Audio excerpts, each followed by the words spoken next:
Happy Thursday evening, everyone. Come on in, take a seat, join us. Welcome to this week's episode of the Cluster Puck Podcast, part of the MHRT network. Here at Center Ice, I am Nick. Not yet joining us, though, is Britt. I got a text that she's aiming for next week. She's hoping everything will be good by then. She sends her apologies still. She misses you all, so continue to send her all those good vibes, prayers, everything like that her way. So hopefully next week is their return day. She thought it was going to be this week. Wasn't so. But she wants to be there. She wants to be here. She misses you all. And I'm sure everyone, including myself, misses her on this podcast. But that being said, before we begin, obviously wanted to show a little love to the Colorado Rapids, neighboring fellow sports team sharing the city with us. So I wanted to kind of pay a little shout out to them as well. Don't worry, to all you RSL fans out there, don't get mad at me. This is just the jersey I'm deciding to wear today. So before my friends for Real Salt Lake, my home team, before you get after me, just hey, relax. We can be friends anywhere we want. It's just a jersey, okay? Let's calm down.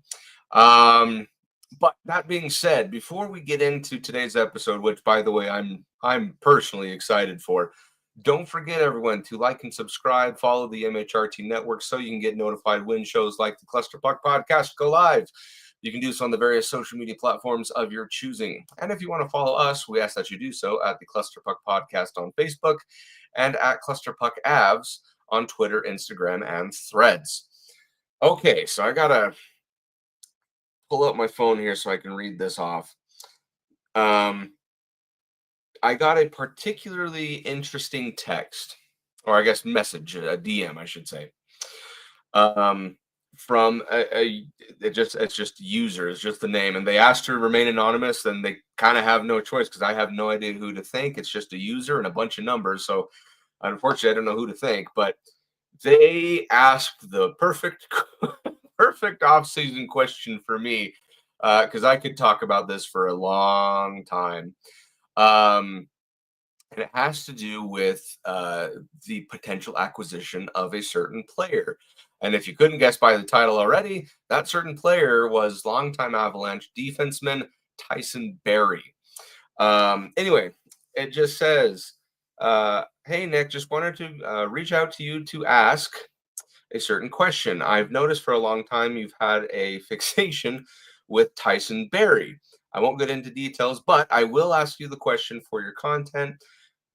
Do you think the Avalanche should go after Tyson Barrie and bring him back to join the Avalanche? Thanks for everything you do, and go Avs go. So to this user, thank you very much for that question. That could not have sparked more joy in a person than to me. So let's kind of dive into Tyson Barrie. And for those of you who do not know, Tyson Barrie is my overall favorite player, right? And a lot of people have the kind of thought of, you should never pick favorites, all that kind of stuff. And yes, it's difficult to get to attached, or when you get attached to people or players when they leave or are traded or sign elsewhere or whatever it is.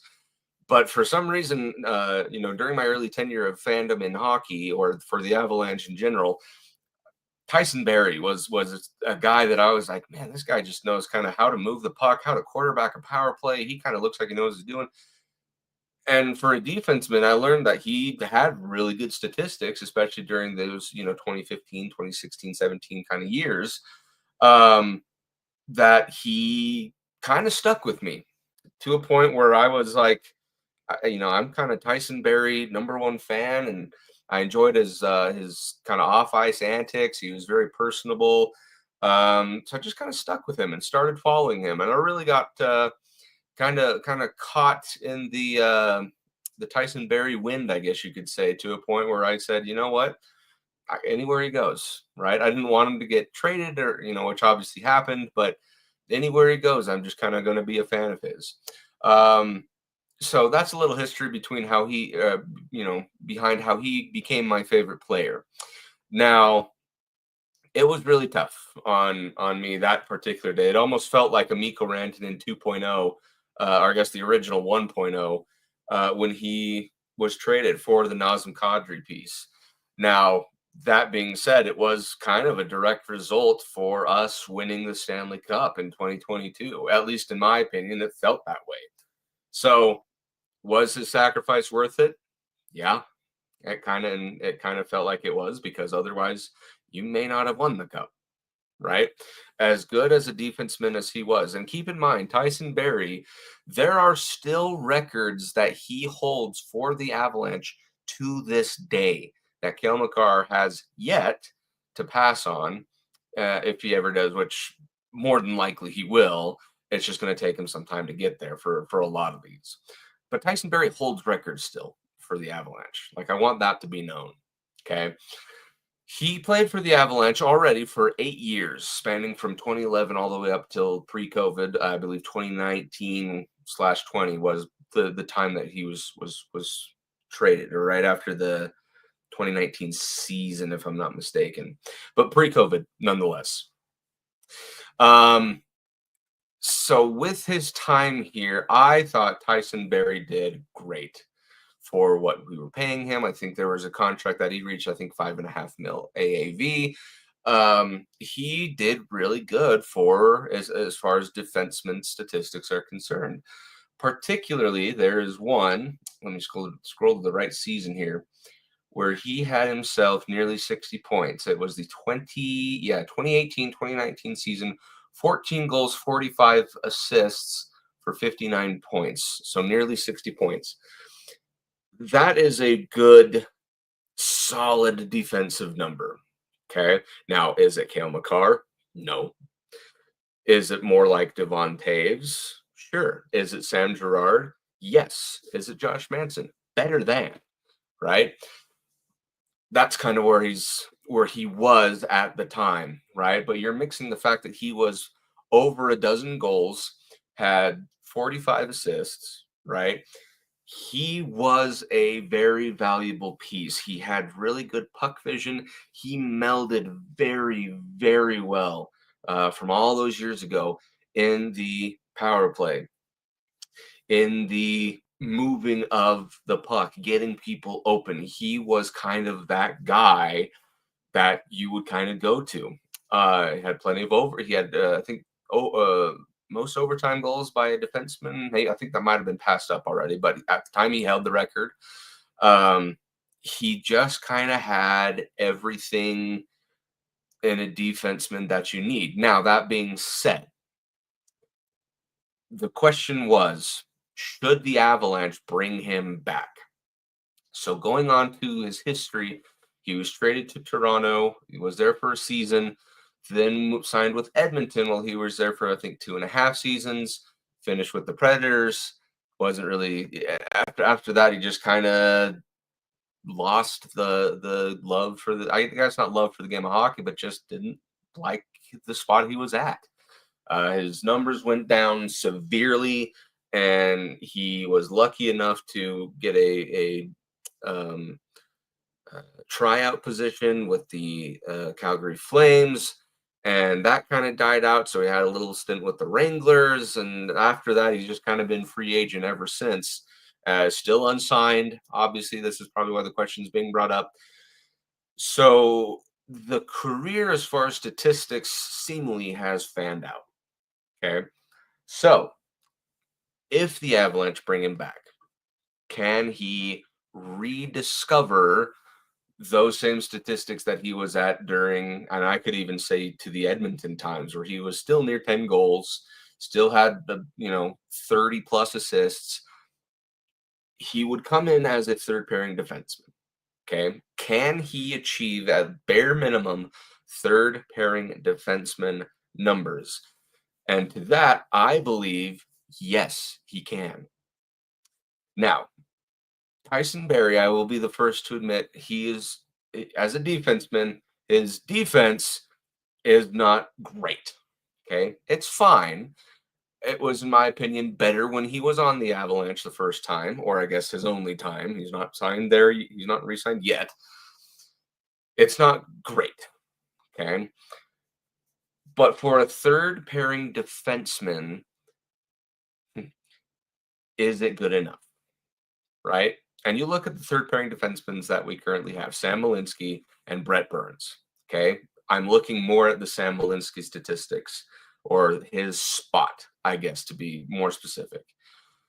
And I think, yeah, despite his limited playing time and the fact that he wasn't happy where he's at, he went off and started the Chili Ones, or at least co-founded the Chili Ones brand. He kind of had a lot of behind the scenes work off the ice and all that kind of stuff.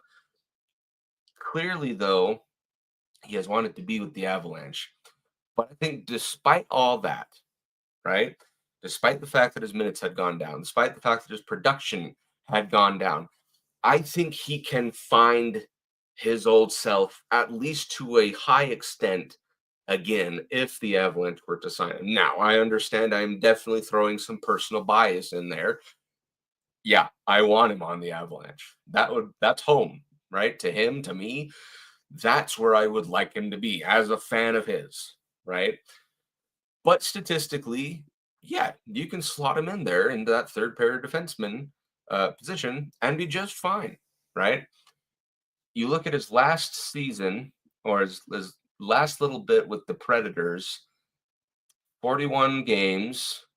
So I'm not going to count the Calgary Flames season, I guess, to preface. 41 games, a goal, 14 assists for 15 points. Okay, so half the season, if you double that up, right? 82 games, 2 goals, 28 assists, right? Okay. That kind of paints an okay picture. Okay. Yeah, goals aren't what they used to be, but still 28 assists for third pairing defenseman, 30 points. Yeah, you'd take that for sure. So the answer is, should the Avs bring him back? And that's the hard part, is if I were the GM, if I were um, Chris McFarland, it's hard to say yes to that. Okay.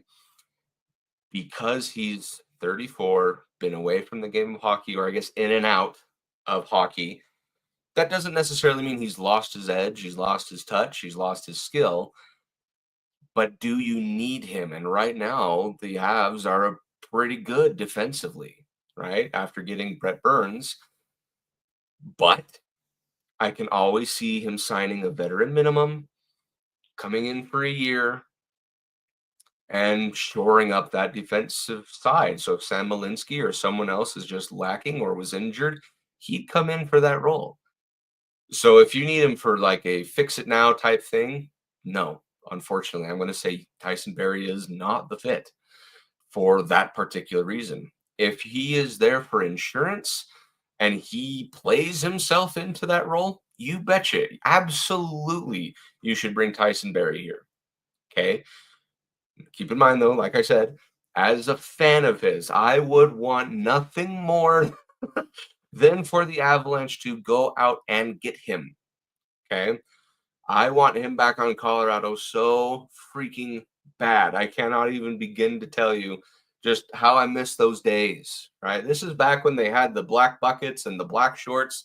It was that kind of Avalanche, right? Back before the blue shorts, the blue helmets, right? But there is another question that has to be asked is, does, even if it's a veteran minimum, does it work for the cap to bring him? Right now, yes, but you would have to pull some strings in order for it to work. Okay. $1 million when you're strapped for cash feels like 100 million in some aspects. Okay. But can Tyson Barrie, if he were to ever come back, can he get you that production that is not only worth his money, his time, and your money and your time, but is it going to be worth the team's money, right? Is it going to be friendly toward? Is it going to be just sitting there uselessly? Will he get use? Will he get playing time? I can see it an instance where he can. Okay. Truthfully, I can. The only thing that would have to happen is something to click, right? Something would need to click. And I feel like something could, because you look at his kind of off ice and whatnot, he's come to alumni games. He showed up to other Avalanche games. Like, to Tyson Barrie, he misses, and you can tell he misses and loves the Avalanche. Okay. So him wanting to be here is not going to be part of the question. Okay. I feel like he could find some of that mojo that he had, gosh, at this point now, 6 years ago. Okay. He can find that, I think, to a degree where he can get that type of production, at least for a third pair defenseman. Okay. Um, so I know it's kind of been a weird roundabout answer about getting this, but my final answer is this, I guess. As a fan of his, yes, I think the Avalanche should go and sign Tyson Barrie. As the GM, I don't think it's logical to go and do that right now when you do not need him.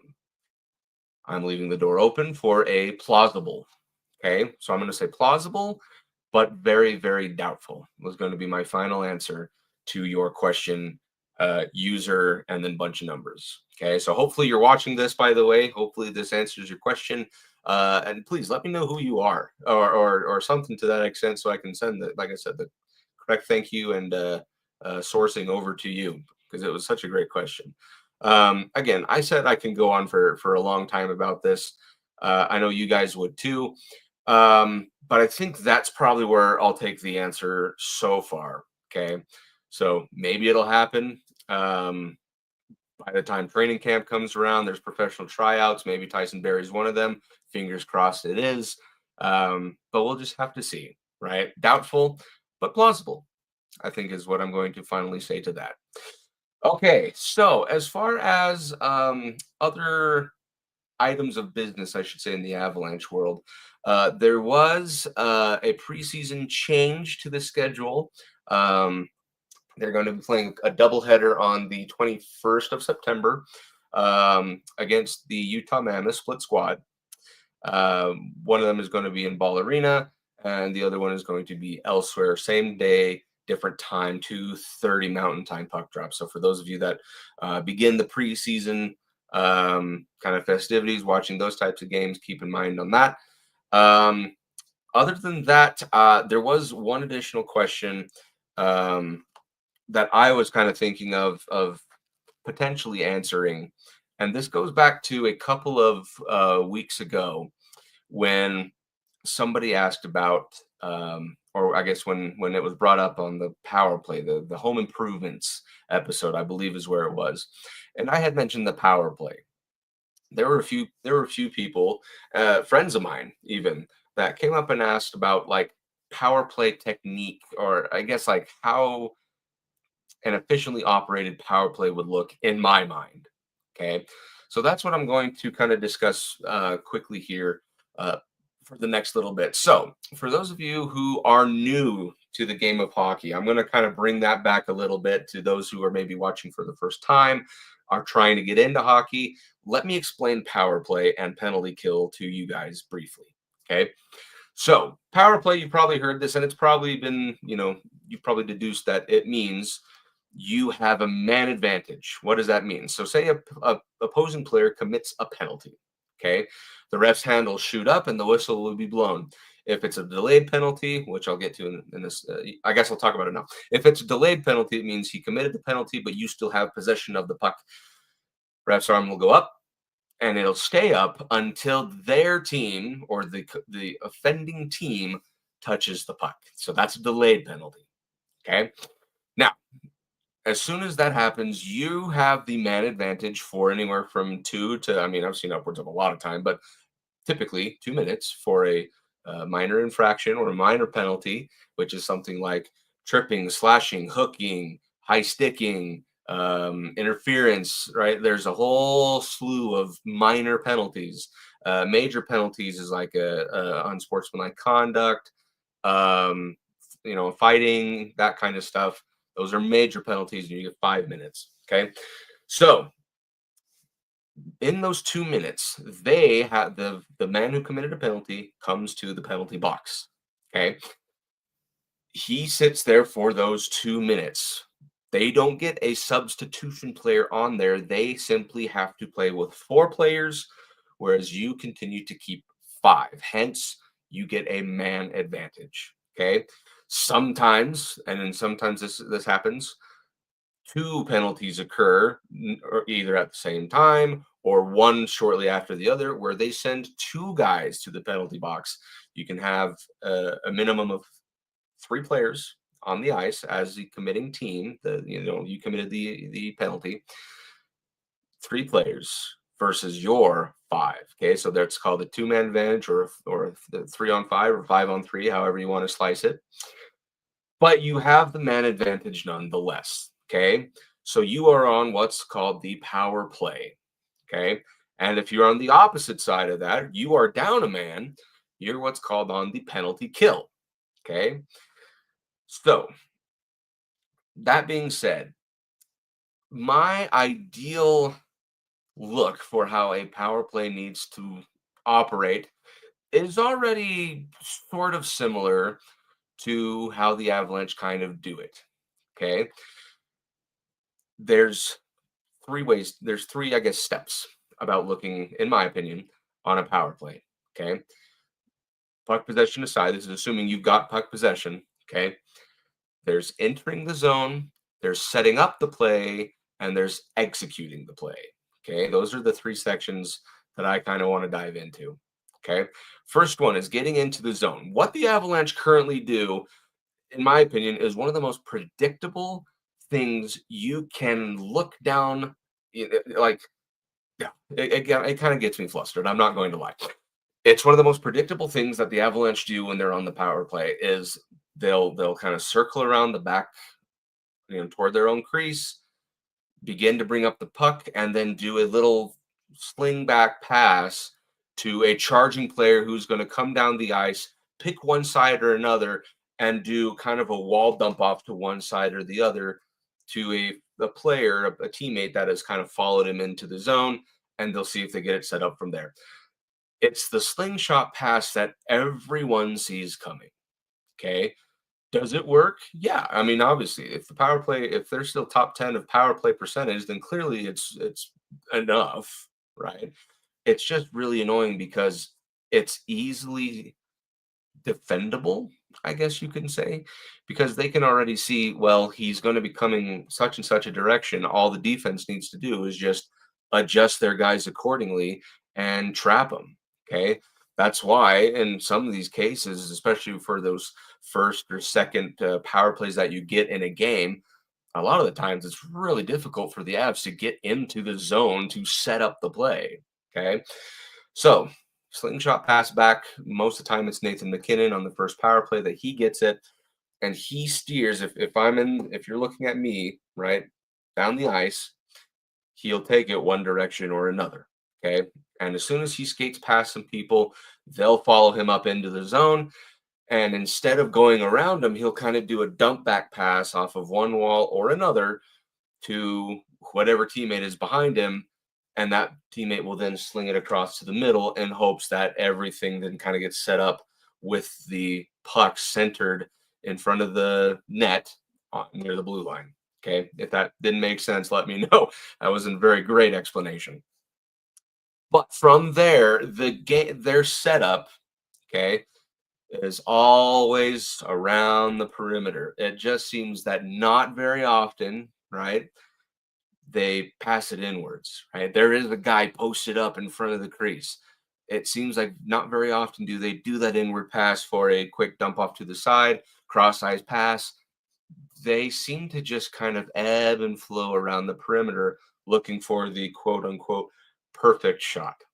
Okay. And you've heard me, I don't need to go into detail about how many times I have been frustrated by them looking for the perfect shot. Okay.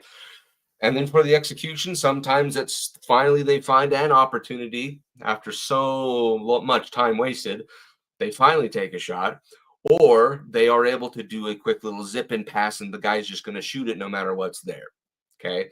That's their execution. Okay. To me, it's just, I feel like there's a better way, I guess is how I'm going to say this. I feel like there's a better way that they can execute that. Okay.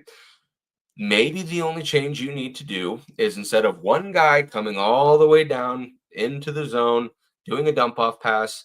You know the zone entry rests with him. Okay. You know that. Maybe instead of one guy, just have a second, right?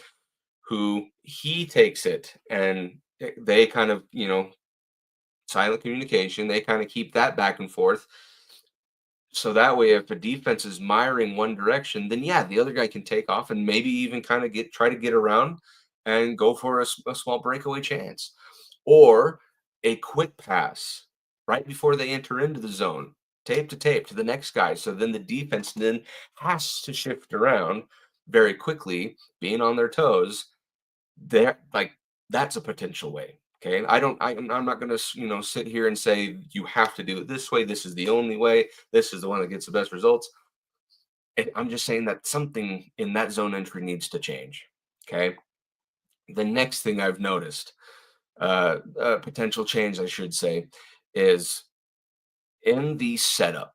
Okay, when the Avs do get set up, and like I said, they often do, their setup consists of that dump back pass that then shoots to the center, and then they can get the one guy up top, the one guy in the middle, and then a kind of ring effect of the other three that kind of go around the perimeter. One that sort of mires behind the net and whatnot, but no matter what, there's still this kind of rotating effect. If you watch Avalanche games this season, maybe pay attention to that, assuming they still have the same setup. At the top of the ice, a guy will pass and then move, right? Pass and chase kind of thing, where he'll pass to point A and then he'll move around as the puck begins to move to a point where that they're open and available for any potential pass, whether it's deeper down the ice, whether it's back toward the blue line. There's this kind of rotating and ebbing and flowing effect that goes on. That's fine. The only thing I would like to see more is the ability to get defensemen, or I guess the defending team, I should say, to bite. And what I mean by bite is fake like you're going in. Okay, if they're not pressuring you, go in, right? If they're giving you ice, take ice, right? Because then if they collapse on you, you could either have a quick look to an unmarked guy, cross ice pass, backward pass. There is a lot more availability when things begin to converge on you. Now you have to be quick, obviously, but these guys are professionals. I'm assuming they can be. But your ability kind of opens up, right? Whether if you're collapsed or if you're, coming up on the net, some guys collapse, your centerman could all of a sudden dart outward, or one of the wing guys can shoot inwards for you to do a cross ice pass for a one timer. Okay. Again, I'm no coach. I'm not perfect in the playmaking abilities, or just to say that this is correct, this is whatnot. But it seems like more times than not, it's just the go around the outside, wait for the right shot. I've told you the spiel a million times. Okay. Then comes to the execution. The best part, though, about this power play is the fact that every single guy on that power play, whether the first power play or the second power play, can shoot the puck really, really well, right? You look at the first power play unit, who's on there? Gabe Landeskog, now down in front, okay? Nathan McKinnon's going to be on there. He's going to be great at just shooting, finding that one lane, put it in the weird pocket and the weird angle. Like, he's one of the best in the world for a reason, okay? He'll be there, okay? You have Marty Natchez, who, when he came in, he took shots. He just took shots at any opportunity, and it made me so very happy when he did. He's a skilled player, okay? But he's the guy who will at least take the shots that maybe the other team wasn't expecting, maybe gets blocked, but that opens an opportunity for a down defenseman. So you can have now a kind of micro 3-on-5, right? It presents new opportunities, right? For a rebound, for a putback, for a scramble, right? That confuses not only the goaltender, but the defense, right? And then that can be kicked out for a one timer. The possibilities are endless. Okay. But you have Marty Natchez on there. Okay. Additionally, I believe on the first power play, obviously Cale Makar, right? You can't forget about him. Um, he's Cale Makar. I mean, I don't know what else to tell you. he can go in and kind of do his own thing. I've seen him on power plays where he has taken the puck 200 feet of the ice and scored, right? Case in point, there was one time in Philadelphia where he did the drop back pass. He faked that and zoomed right around two defenders to have a breakaway chance, and he scored on it. Okay. You have Cale Makar. Okay. The last one, I believe at the time, now that there's no, let's see, no Landeskog, my guess is that you would probably have a Val Nichushkin and Arturi Lehkonen, Brock Nelson potentially, but I'm going to say Val Nichushkin is probably going to be your guy. Um, Again, physical presence, great on forecheck, great on back check. If there is a scrum near the boards, he is kind of that guy to go and get the puck back. I know that was kind of one of my home improvements. He can be the guy to make that home improvement happen as far as getting scrums against the boards, getting puck possession back. He's kind of that guy. He's a tip master, right? He gets that tipped goal. He knows his kind of way around uh, being that physical body down in front, just like when he was kind of being in that role when Gabe Landeskog was gone. He knows that kind of role. If it's Arturi Lehkonen, kind of the same thing where he forechecks and backchecks very well, but Lehkonen has that amazing ability to find rebounds and put them in, right? Maybe not necessarily tips like Val Nichushkin or Gabe Landeskog, but he's always open. That's the kind of cool thing. He's always open. Okay. You have goal scorers. Okay. You can interchange this roster on the first power play or even second power play and get production just fine. Okay. So if those two steps are able to get modified, molded into something that helps that third step become much more easy, execution isn't the issue. Okay. It's those first two steps. Okay. Of changing up the things. Maybe you do have one time where it's just your average slingshot goes to McKinnon. He kind of takes it in. You do that same routine, but maybe you switch it around. Maybe it's a you know two guy or a quick pass up and then a dump to the side for a guy that's streaking down. Maybe it's a dump and chase. Shake it up, right? See what sticks. But right now, the predictability of what's currently going on frustrates me because I know that there is a way that it can change. I've seen several other teams that have at least a two-man, and it creates a whole different range of worries that the defense and penalty killing team has to worry about. So anyway, that was kind of something that I thought of as well, as far as like, well, Nick, you complain about the penalty or the power play a lot. What would you do to what would you do to fix it? That would be my first step, as I think that to fix it. Okay. So that being said, I don't have anything else to add to this episode. Again, unfortunately, Britt isn't here to either shoot down my ideas, laugh at me for frothing at the mouth for Tyson Barrie to come back to the Avalanche. But nonetheless, let me know your guys' opinions as far as Tyson Barrie. I'm sure that I'd love to know them for sure. I'm sure Britt would love to know them for sure. But let us know your thoughts in the comment section. DM us, whatever it is you want, and feel free. Just like you, user. It had a bunch of numbers. I have to pull it up again. But just like the anonymous user that sent us this question, send us questions. Right? We would absolutely love to get into these.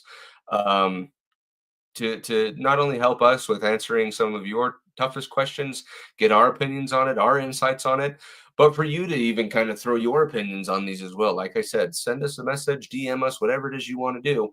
Let us know. We'd be super anxious and excited to get your questions here on the air and talked about. So anyway, I think that's probably going to wrap it up for today's episode. Again, if you like what you saw, don't forget to like and subscribe. Follow the MHRT network so you can get notified when shows like the Clusterpuck podcast go live. You can do so on the various social media platforms of your choosing. And if you want to follow us, we ask that you do so at the Clusterpuck podcast on Facebook and at Clusterpuck Avs on Twitter, Instagram, and Threads. With that being said, I believe we are 5 weeks from Sunday until preseason. Okay. Or even less so until the rookie showcases and things like that begin. It's kind of near the beginning of September. Players will report to training camps here in about 2.5 weeks. So like it's there. It's just so close. You can taste it. Hockey season's right around the corner. And before you know it, the season's going to be upon us. So it's just holding on for just that little bit more. It's kind of right in that really dead area of the off season where you're just grasping at straws, looking for things to talk about. Nothing happens. Players are off on vacation. I just saw one of Eric Johnson. I believe he's in the Amalfi Coast. He's having a great time. So maybe we talk about that, destinations if I were on the Avalanche or something. I don't know. We'll see. But hopefully, fingers crossed for next week. Britt is in fact here. Still week to week, but we'll just have to see where it takes us. But nonetheless, thank you everyone for joining us. Have a great weekend. And as always, go Avs go. Fast lane when I pass in the street, bag of money in the passenger seat. Simcoe's been asking for me on the road from the west to the east. Way up, I might never come down, cause the coast racking up the flight miles. So high, I might never come down, so what, this is my lifestyle. Wait a minute.